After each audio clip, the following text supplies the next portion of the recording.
Hi, welcome back.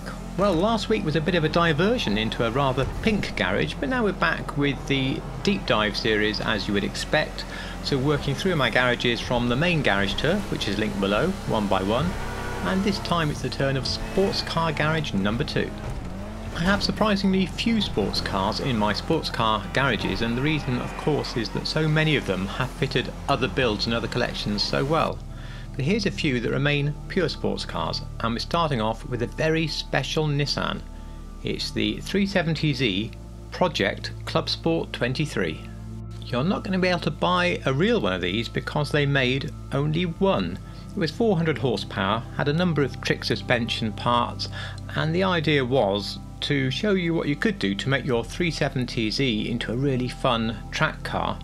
And they did say at the time they may consider offering some of these parts up later. I've not had a 370Z, so I'm not sure if that happened or not. Anyway, in the game I find this a rather fun car.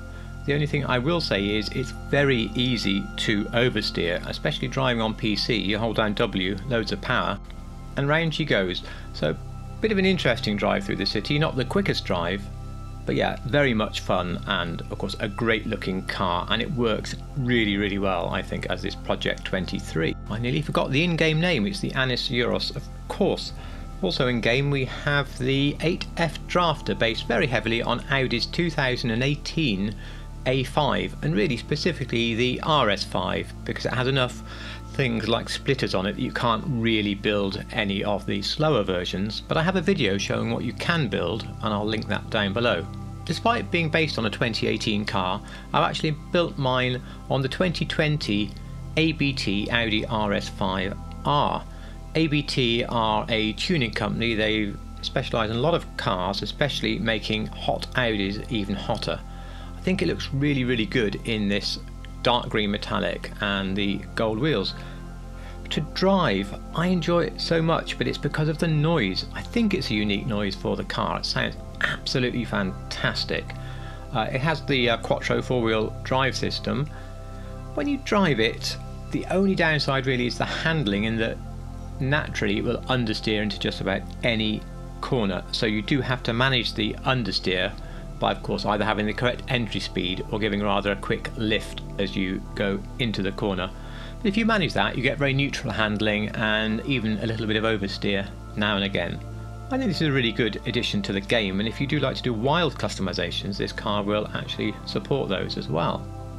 Moving on now to a little mid-engine marvel from France, the Alpine A110. I've done mine up as an A110S. Now, I really like this car, and I do have a video review of the car, so by all means watch that. I've linked it below if you want to know more.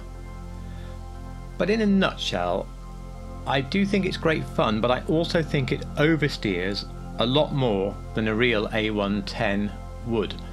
I always imagined the A110 would handle probably similarly to my Lotus Elise and be neutral unless it's really pushed, but the one in game is quite happy to go sideways pretty much as soon as you look at it.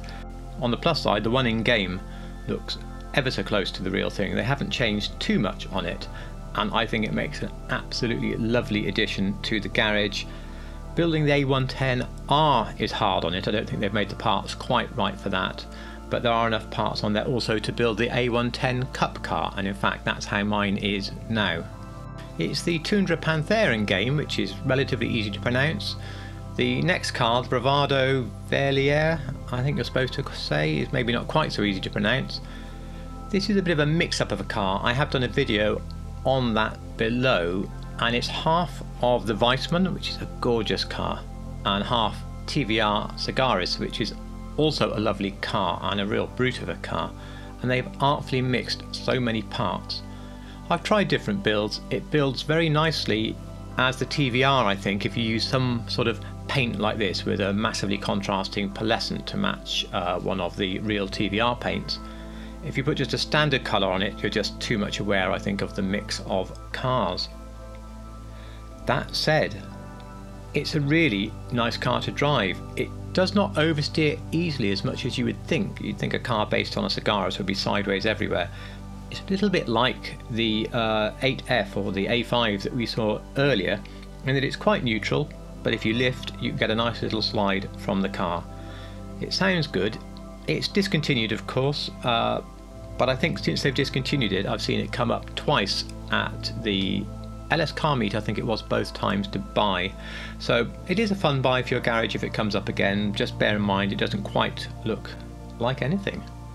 Good news for me is that the game allows me to buy my own Nissan Z, the Anis 300R.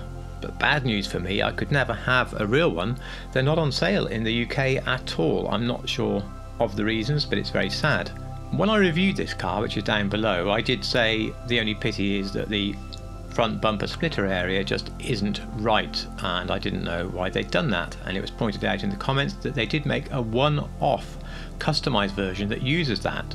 So I quickly rebuilt the car as the Nissan Fairlady Z customized Proto, and as you can see from the photos it looks really good. And if you're going to be a real stickler for how you build these cars, then I would recommend this build to you. I really enjoy driving this particular car in the game.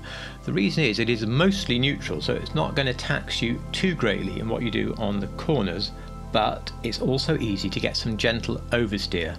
As such, I find of the cars we've looked at so far that this is one of the most pleasurable to drive. You could argue it's quite a lot of money for something that's just another sports car to drive, but it is a particularly good looking one. There is a lot of customization. I do recommend this car. We move on now to the Ardent, which is based of course on the Lotus Esprit. Now they've picked the X180 type shape which came after the Series 2, and that shape is best known for the Esprit Sport 300, a really classic and gorgeous car. Photos all over the internet of it, and one of the most popular colours is this sort of deep metallic yellow colour. If you had a real one of these you'd expect fairly neutral mid-engine handling, and that's exactly what you get in the game. It's probably the most neutral car in this whole garage. If you really plough into a corner far too fast, then it will adopt an understeer angle, but otherwise neutral really is the name of the game. Probably therefore not the most exciting car to drive, but pretty fast way to get through town. It's in war stock, but it's got a couple of little machine guns in the front. Well, all I'm going to say is I don't know how they work. I suspect they're a bit rubbish, but the important thing is they barely detract at all from the looks of the car. And I would say that in the current climate this is a bit of a bargain actually. It's $1 million or so, I seem to remember.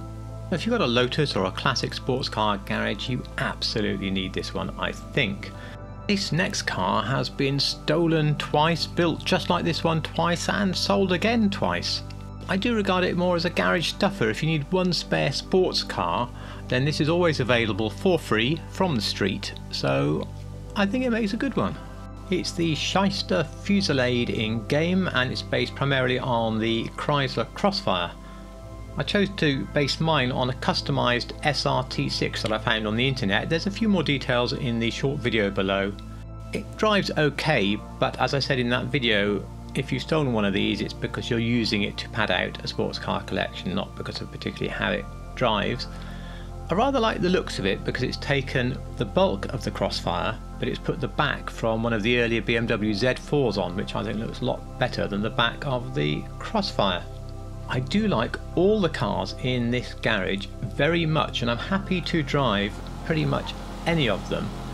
But if I was looking for a favourite, I think it would be the 300R. I just think it has perhaps one of the nicer balances for driving in this garage. But assuming they fit your collection, I don't think you can go wrong with any of them.